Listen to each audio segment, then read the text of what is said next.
अप्सरा साधना क्या है? अप्सरा साधना के क्या रहस्य हैं? दोस्तों, अप्सरा साधना में देवलोक की अप्सराओं की साधना की जाती है। इस साधना के द्वारा इंसान रूप, आकर्षण, द्रव्य, व्यक्तित्व, लेखनी, काम आदि शक्तियों को साध सकता है।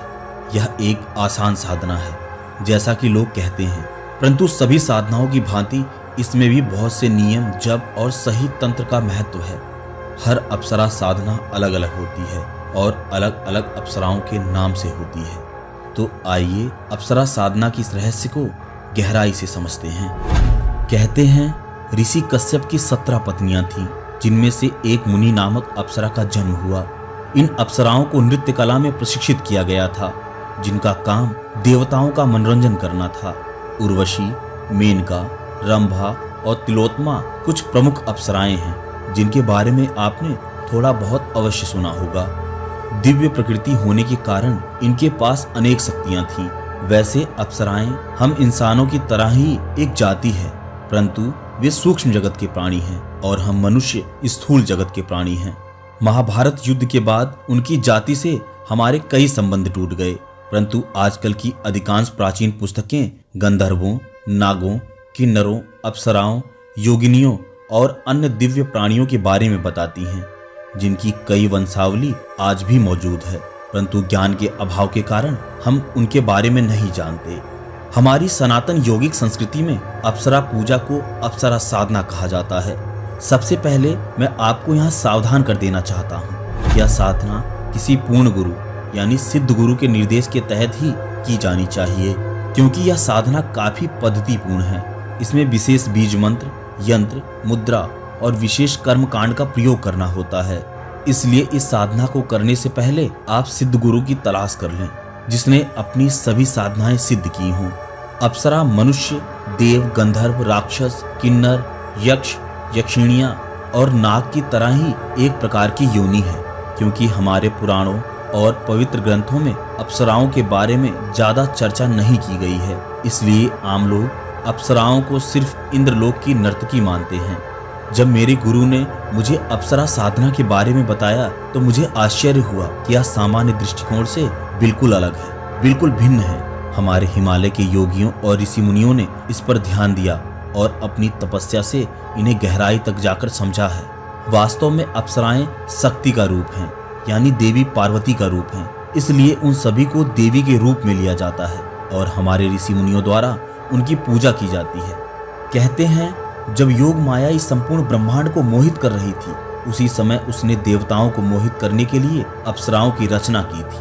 अप्सराओं को सभी प्रकार के भौतिक सुखों, भोगों की देवी कहा जाता है, क्योंकि वे आपको किसी भी प्रकार के भौतिक सुख को देने में सक्षम हैं।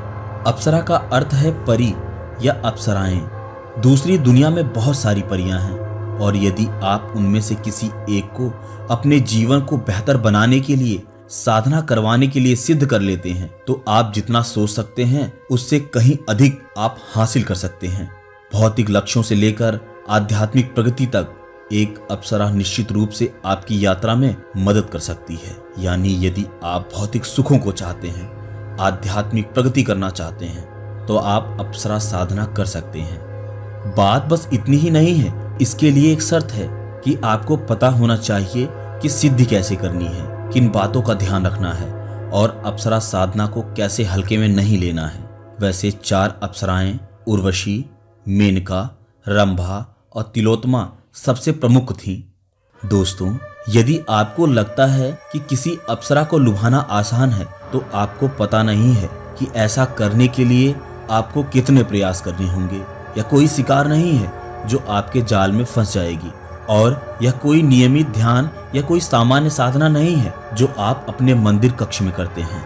हालांकि पूर्ण दृढ़ संकल्प, समर्पण, शुद्ध इरादों और अपने जीवन की बेहतरी के लिए आप निश्चित रूप से अप्सरा साधना कर सकते हैं और अपने लिए काम करने के लिए एक अप्सरा का आह्वान कर सकते हैं।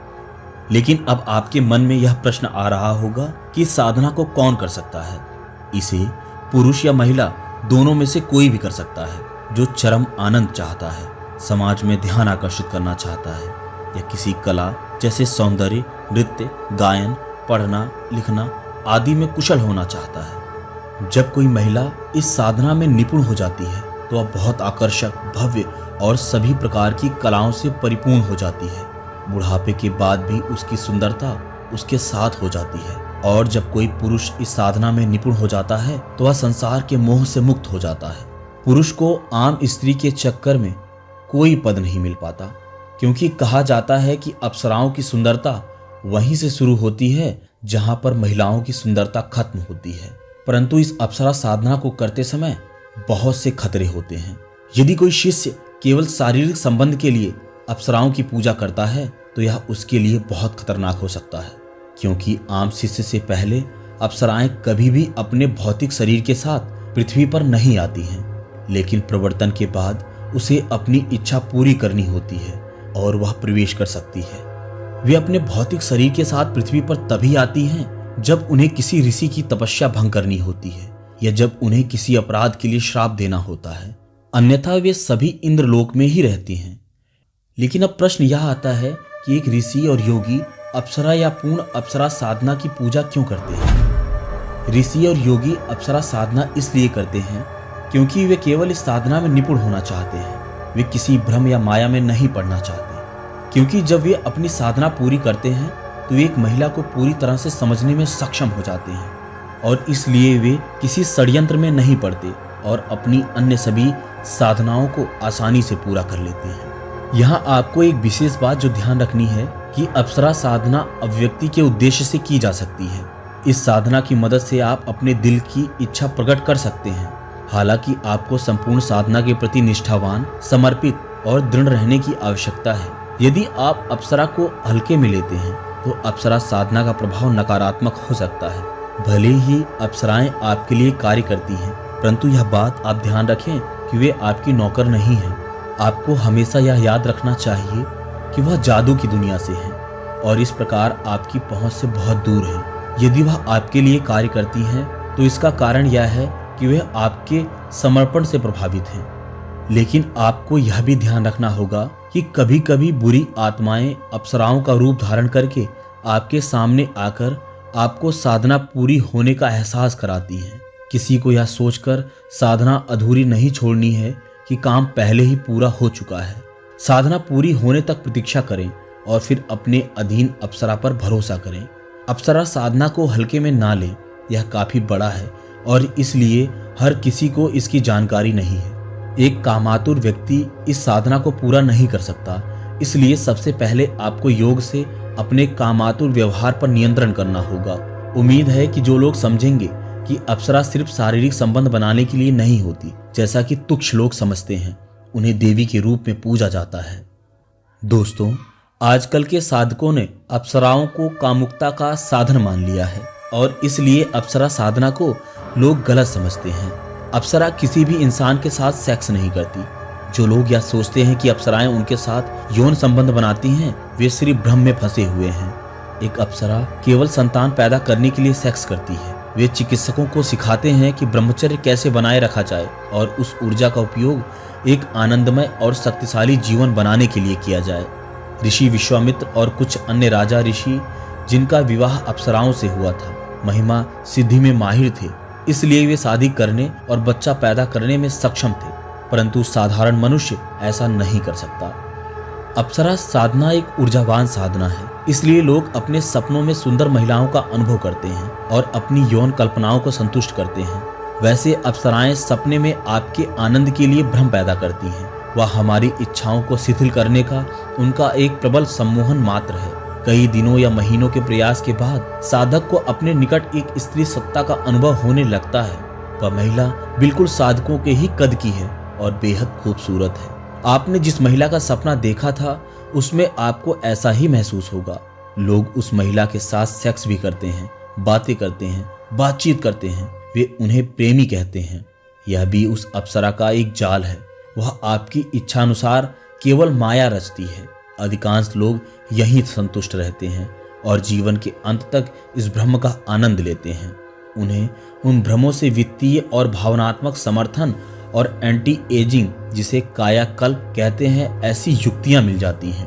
वे सदा जवान बने रहते हैं। यह अप्सरा साधना सच्चे और अनुशासित मनुष्यों के लिए है, जिनका एकमात्र लक्ष्य देवता बनना है। देवी की कृपा के बिना कोई भी इस चरण को छू नहीं सकता।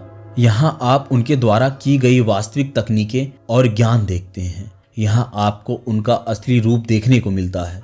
इस चरण तक पहुँचने के लिए 3 साल की निरंतर साधना करनी पड़ती है, लेकिन आत्म परीक्षण और बहुत अधिक पीड़ा होती है। इतनी कठिन साधना के बाद भी जब उनकी उपस्थिति होती है तो उनकी ऊर्जा का सामना आप नहीं कर सकते। इसलिए उन्हें एक दिव्य माँ के रूप में मानकर आप ज्ञान प्राप्त कर सकते हैं। उनकी भाषा को समझना बहुत कठिन है। उनके पास सभी 8 सिद्धियां हैं और उस क्षमताओं पर उनका पूरा नियंत्रण एक खेल की तरह है। वे पूर्णिमा के दिन किसी भी स्थान पर भौतिक रूप से प्रकट हो जाती हैं, लेकिन हम इंसानों की तरह उनके भी अपने प्रोटोकॉल और नियम हैं। ज्यादातर लोग जो इस चरण में सोना प्राप्त करते हैं वे उन्हें कुछ उपयोगी सलाह जैसे क्या करें क्या ना करें के साथ अमल में लाते हुए देखते हैं। उनकी सलाह को नज़रअंदाज करना उनका अनादर करने जैसा है। जो लोग इसे नज़रअंदाज करते हैं उन्हें इसका खामियाजा भी भुगतना पड़ता है। अप्सराओं के साथ हमारे संबंध कैसे होने चाहिए? अप्सराएं महान शिक्षक और एक प्रकार की चिकित्सक हैं। वे डॉक्टर हैं हमारे लिए। वे आपको अकेले और स्वतंत्र रहना भी सिखाते हैं। कुछ ऋषि मुनि उन्हें स्वतंत्रता की देवी कहते हैं। देह शुद्धि जिसे शुद्ध शरीर, विचार शुद्धि, स्पष्टता और भाव शुद्धि जिसे सकारात्मक भावनाएं हमारे जीवन के 3 महत्वपूर्ण भाग हैं। आप कल्पना नहीं कर सकते कि हम अपने पूर्वजों की तुलना में कितने कमजोर हैं। हमारे अंदर कोई स्वतंत्रता नहीं, कोई स्पष्टता नहीं और कोई ऊर्जा नहीं है, लेकिन हम फिर भी अप्सरा साधना को सिद्ध करना चाहते हैं। अप्सरा हजारों वर्षों तक जीवित रह सकती है और बच्चे पैदा कर सकती है, ऐसा हमने सुना है। वे बहुत लंबे समय तक जीवित रहते हैं और जीवन के बारे में और अधिक खोज करते हैं। एक अप्सरा के अनुसार हमारा मानव शरीर 500 वर्ष से अधिक जीवित रहने के लिए बना है, लेकिन हमारे जीने का तरीका इतना घटिया और नकारात्मकताओं से भरा हुआ है कि हम 100 से पहले ही मर जाते हैं। लेकिन उनकी मदद से इसे बदला जा सकता है। अप्सरा साधना के कई खतरे हैं, लेकिन आपको यह जानना बहुत जरूरी है कि कर्म में आयामी गिरावट, अस्तित्व के निम्न क्रम में बंधन और मृत्यु के बाद भी किसी प्राणी की इच्छा से बंधे रहने के अलावा कोई मोक्ष नहीं, क्योंकि हर चीज की एक कीमत होती है। इसलिए आप अप्सरा साधना से जो कुछ भी प्राप्त करना चाहते हैं आपको उसकी कीमत देनी होगी। हर चीज की एक कीमत होती है। फिलहाल अप्सरा साधना का यह रहस्य बहुत ही गंभीर है। अप्सरा साधना को कैसे सिद्ध किया जा सकता है यह आपको केवल सिद्ध गुरु ही बता सकते हैं। फिलहाल आज की वीडियो में बस इतना ही। मिलते हैं किसी और वीडियो में किसी और नई जानकारी के साथ। तब तक के लिए नमस्कार।